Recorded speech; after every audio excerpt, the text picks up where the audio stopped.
Welcome to Metro Royale Advanced Tips.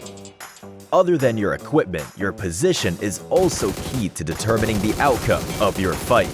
Understanding the buildings and terrain of each map will provide you with an advantage.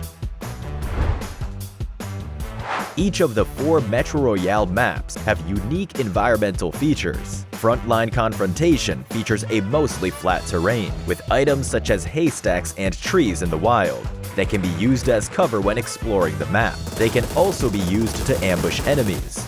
The old blockade zone is quite similar to Frontline Confrontation, but there are less buildings that can serve as cover, and more undulating slopes.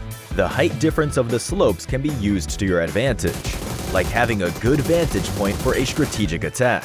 Mistyport's environment is more complicated, with smaller resource points that are more scattered. There are more high slopes in the area that provide a great view of the resource points, making it ideal for strategic maneuvers. Compared to the other maps, the Arctic base map is much larger, with larger resource areas that make it harder to observe the situation. Therefore, when scavenging for supplies in these areas, be aware of enemy attacks, especially when taking on a boss. After entering a resource area, it becomes evident that the environment affects battle outcomes. Take, for example, Battle Line on the Frontline Confrontation map.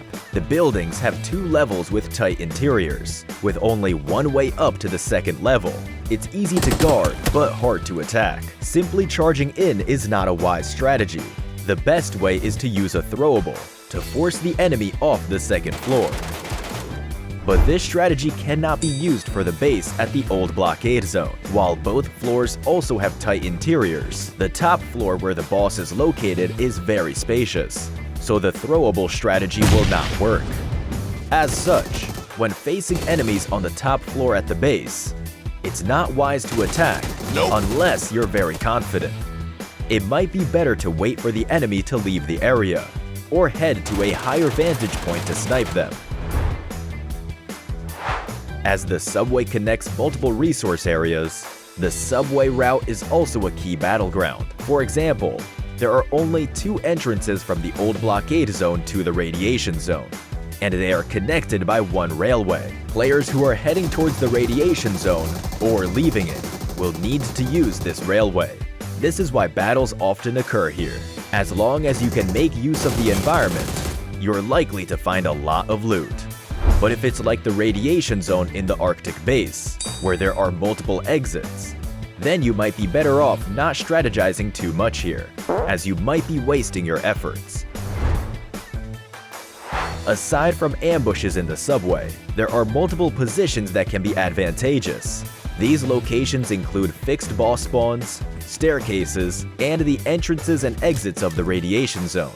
Take Arctic Base for example.